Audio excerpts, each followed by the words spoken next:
Vasavi club ద్వారా నిరుపేదలకు నిరంతరం సేవలు చేయడం ఎంతో అభినందనీయమని డీసీసీబీ చైర్మన్ కాకినాడ జిల్లా జనసేన పార్టీ అధ్యక్షులు తుమ్మల రామస్వామి బాబు తెలిపారు. పెద్దపురం పట్టణం మట్టె ఆదినారాయణ నాగమణి ఆర్యవైశ్య సేవా సంఘం భవనంలో రిపబ్లిక్ డే సందర్భంగా మెడికోవర్ ఆసుపత్రి అనుసంధానంతో ఉచిత మెగా వైద్య శిబిరాన్ని నిర్వహించారు. ఈ మెగా వైద్య శిబిరంలో తుమ్మల రామస్వామి బాబు పాల్గొని మాట్లాడుతూ వాసవి క్లబ్ ద్వారా గత 4 సంవత్సరాల నుండి అనేక కార్యక్రమాలు చేస్తూ పేదవారికి అతి చేరువలో ఉంటూ సమాజానికి దగ్గరగా ఉండే కార్యక్రమాలు నిర్వహించడం అభినందనీయమని, అదేవిధంగా మెగా వైద్య శిబిరం ద్వారా మనలో ఉన్న లోపాలు తెలుసుకోవచ్చునని, తద్వారా మెరుగైన వైద్యాన్ని కూడా తీసుకోవడం జరుగుతుందని తెలియజేశారు. బీపీ, షుగర్ వల్ల ఎంతోమంది అనారోగ్యానికి పాలవుతున్నారని, ప్రతి ఒక్కరూ తప్పనిసరిగా రోజు వ్యాయామం మరియు ఆకుకూరలు తినడం వల్ల మన ఆరోగ్యం క్షేమంగా ఉంటుందని తెలియజేశారు. ఈ కార్యక్రమంలో Vasavi club president Granthi Swapna, secretary Divyala Varalakshmi, Ravvaradha, Addepalli Lakshmi, district programme officer Granthi Rajesh, Gollapudi Sunil, Gayatri, Aryavysya సేవా సంఘం అధ్యక్షులు మట్టె శ్రీనివాసరావు, పెద్దాపురం పట్టణ Janasena party president Polamara Setti Satyababu, councillor Obulsetti Gunni, Lakshman, Diwakar, Sakku, Satya, Vangalapudi Satish, market committee director Gadamsetti Srinivas, Venkatachalam, Bendulur Swamy, Ijjapareddy, Rambabu, Janasena నాయకులు, కార్యకర్తలు పాల్గొన్నారు.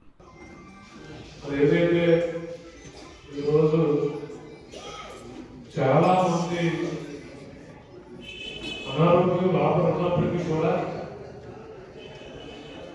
పరీక్షలు అందుబాటులో లేక, కాకపోతే ఎక్కడో ఆసుపత్రికి వెళ్ళి చేయించుకుంటే ఖర్చు ఉందనేటువంటి ఉద్దేశంతో కానీ చాలా మంది అనారోగ్యం బాధపడుతూ ఉన్నారు. వాటన్నిటిని దృష్టిలో పెట్టుకుని ఈరోజు పెద్దాపురం వాసవి సేవా సంఘం వారు బీపీ చూడడానికి బీపీ కదా అనుకోవచ్చు. బీపీ చాలా ప్రమాదకరమైనటువంటి ఒక రకమైనటువంటి జబ్బు. బీపీ సింపుల్ గా బీపీ ఉండే, షుగర్ ఉందని క్లీన్గా మాట్లాడతాం. బీపీ అన్ని అనారోగ్యాలకి మొట్టమొదటి పెట్టి బీపీ. దాన్ని ఖచ్చితంగా మనం చూపెట్టుకుని ఖచ్చితంగా ట్యాబ్లెట్ వాడుకుంటే మనకు ఎటువంటి ఇబ్బంది రానటువంటి పరిస్థితి. అలాగే షుగర్,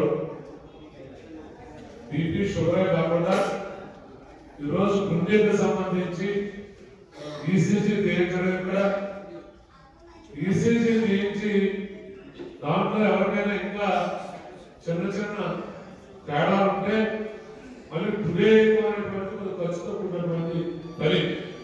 టుడే కూడా ఇక్కడ పరీక్ష చేస్తామంటే ఈ వాసవి సేవా సంఘం వారిని ఖచ్చితంగా మరి అభినందించవలసినటువంటి అవసరం ఉంది. అలాగే మరి సర్వైకల్ క్యాన్సర్ ఆడవారిని ఎక్కువగా వచ్చేటువంటి ఇదొక క్యాన్సర్. అది మొట్టమొదటి స్టేజ్లో చూపెట్టుకుంటే దీనికి సరైనటువంటి వైద్యం కూడా ఉండదు.